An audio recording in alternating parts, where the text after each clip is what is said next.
breaking news.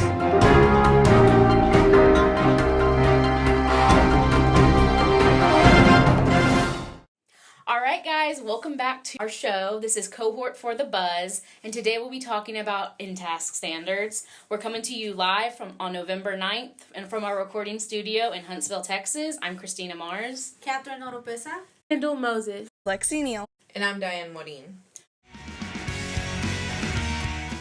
So this podcast is sponsored by LSC Grill Works, where every student can get their food between the hours of 11 and 1, and believe me, those chicken tenders and fries are so good. Oh yeah. Another sponsor that we also have is Blue Gorilla Energy Drink. Every student on campus drinks this drink. It is the go-to for studying last minute for finals and also doing last minute papers that are due at midnight, which probably a lot of us have done in this day and age. It is my favorite drink. I love it. Blue Gorilla. So for those of you who don't know, INTASC Standards are the Interstate New Teacher Assessment and Support Consortium.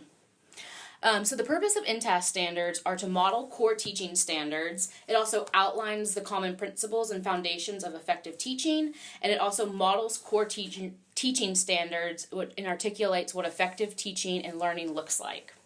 And so we're going to hand it over to Diana, who's going to go over Standard 1.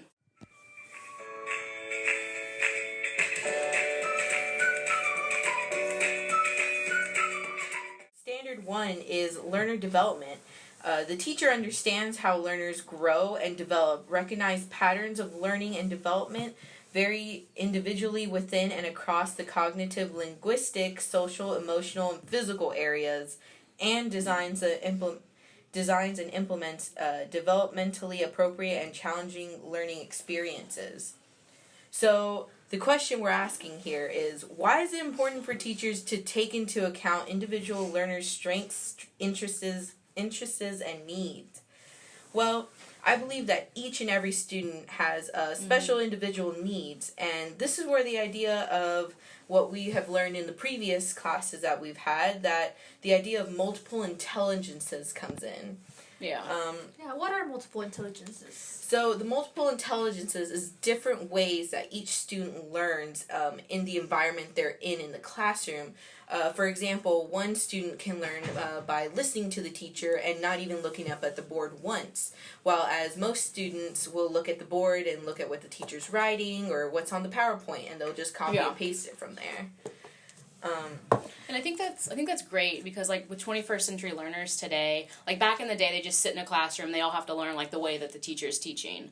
But now we kind of are able to focus on individual needs of students rather than grouping them all together in one hub and like telling them you have to learn this way and think this way. Yeah, and then I've heard there's like kinesthetic learners that have to move around, and teachers have learned to incorporate that, you know. Especially with the use of hands-on learning, a lot of the labs in science that I will be teaching hopefully in junior high. I'll be incorporating that hands-on learning into the classroom. Exactly. I was watching a TED video with a Harvard professor explaining how the myth of the average student, there is no specific average student. Every student learns differently. Every student has strengths and disadvantages in certain areas of learning, because most kids, of course, I never learned. I wasn't an auditory learner. I had to look and feel what the teacher was teaching us as a class, and when the teacher would just sit up there and talk, I would doze off and I wouldn't even pay attention because I had nothing to look at for my eyes to look at or to feel at all. I can't just listen to teachers like do straight lectures. I have to be looking at something. I think I'm a mixture of like both auditory and visual, because I kind of need to hear it and see it. Yeah, I'm the kind of student that has to move around. For me, it's a lot of movement, a lot of touching and building. Oh, okay, yeah. See, that's cool. Yeah, so I feel that how teachers can help these learners with their strengths and interests and needs in the classroom is that at the very beginning of the year, they can get to know each student by using a note card or some type of question answer for the student, like a questionnaire saying to the student, what are your favorite subjects and what are your least favorite subjects, or what do you have a hard time learning, and maybe you can even add in like if they know if they're visual or an auditory or a hands-on learner. So you can just figure out which side of the classroom, like, oh, there's more auditory learners, but there's no visual learners. So I'll do it more auditory. I'll talk more, or I'll put more PowerPoints with colors on them, so each student can understand what I'm talking about, and I just don't go talking straight out of the textbook. Right. And now we'll pass it on to Lexi for Standard 2.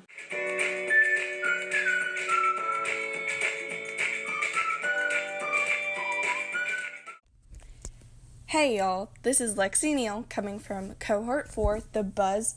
It's cloudy skies with a nice breeze, and it's going to be a good day. Today we're going to talk about INTASC Standards, and I will be talking about Standard 2. These are some things that are very important in education and people need to learn about. Standard 2 is when a teacher uses understanding of individual differences and diverse cultures and communicates to ensure inclusion learning environments that enable each learner to meet higher standards.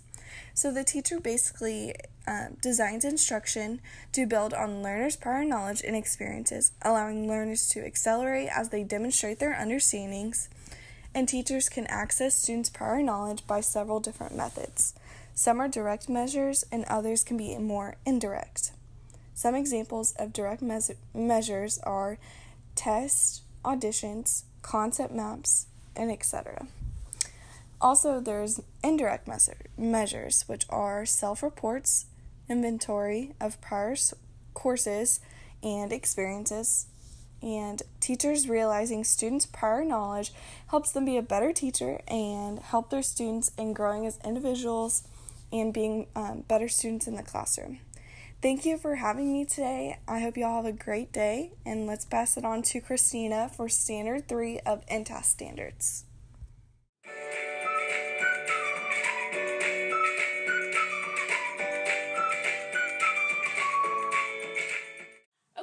Welcome back. And so I'm doing Standard 3, which is learning environments. And so this is basically the teachers working with others to create environments that support individual and also collaborative learning. It encourages positive social interaction, engagement in learning, and self-motivation. And so the question we're going to be discussing is, how can teachers communicate with learners, families, and colleagues in order to build a positive learning climate of respect? So I think this kind of starts like at the beginning of the year, like we've talked about before, with setting, expectations for students and helping to make sure that students are meeting these expectations. So you want to make sure that there's this climate of respect between the student and the teacher. And so one of the things we discussed was like discussing students' behavior rather than just ignoring it or calling a student out right there. Mm-hmm. You want to make sure that you have like this relationship with your student that isn't one of like disrespect or like a climate of like sarcasm with a student. You want to make sure you're being appropriate with those students.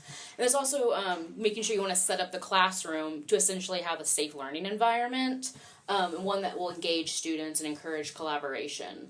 So I think teachers can do this with like creating certain stations around their classroom, because I'm an EC through 6 major. Yeah. And so we want to make sure like, with some of the younger students can have, different stations that they can go to. And be able to, work with other students on like projects. We can also introduce project-based learning at that grade level. A lot of hands-on learning for different learners. Exactly. With families, we want to make sure that teachers are communicating effectively with students' parents. And, they sending out emails with about like students' behavior, and not only just negative behavior, but you want to send out an email, praising a student for how they did that day and. Mm-hmm. Yeah, because if it's just a negative email to a parent, the parents just get really upset at the student, at their own child. And like my brother had a situation where one of his teachers just emailed my mom about every single thing he did wrong in the classroom every day. And my mom was like, this is so not like my brother. He's a nice student. No other teachers all other teachers are really well with him. It turns out she confronts the teacher face to face, and the teacher's like, "Oh no, he's doing great. I'm just telling you everything he did wrong," which is terrible as a teacher. Ridiculous. You should never do that. So, it lowers not only the self-esteem for the student, but also the parents. Their parents are going to feel like they're doing something wrong, but, they know the kind of child that they have, so it's not good for both. The parent and the student. teacher and the student. And I think the standard kind of goes in with yours, Diana. Multiple intelligences and making sure you're meeting everyone's learning, because you can't really have a positive learning climate without meeting everybody's learning. Definitely. In the different ways that they think. Definitely. Yeah. All right, and now we're going to pass it off to Kendall for Standard 4.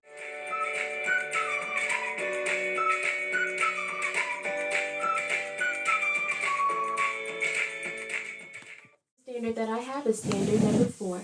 The teacher understands central concepts and creating learning experience that makes these aspects in discipline accessible and meaningful for learners to assure mastery of content. So the question that I have is, how can teachers connect students' prior knowledge with new concepts in order to help learners master a new content in a meaningful way? So we're going to talk about KWL charts. And with the KWL charts, you're going to start off by having 3 columns. One column will say what I know, another column will say what I want to know, and another column will be what I learned. Mm-hmm. And so before you begin the research in detail for the first 2 columns, for the first column you're going to list what you already know about that prior knowledge or that topic that the teacher is bringing forth in the classroom. And then in the next column, you're going to talk about what you want to know, what piques your interest about this one topic in the classroom. And then we're going to go over the lesson, and then you're going to state what you have learned in a mastery level. Oh, has there been any teachers that have used the KWL chart, like, in your education? I know for me, for first grade or in second grade, even when we did things like the food web or the food chain, we would talk about what we know, whether it be producers and consumers, what we want to know, how does this food web or food chain take an effect, and then what we learn, how the food or the energy is produced or distribute to each individual creature. Yeah, I remember when I did my teaching program in high school, I worked with second graders, and usually before they did lessons, they would use KWL charts, or the teacher would just ask the students what do you know about this? Mm-hmm. And the students, they would sit there brainstorm together all their prior knowledge they had to a subject, and kind of connecting their earlier grade levels to it. Exactly. All right, now it's time for Kathy's joke of the day. Okay, I have a few jokes about unemployed people, but it doesn't matter. None of them work. Ba-dunts. That's good. Oh man, that made my day.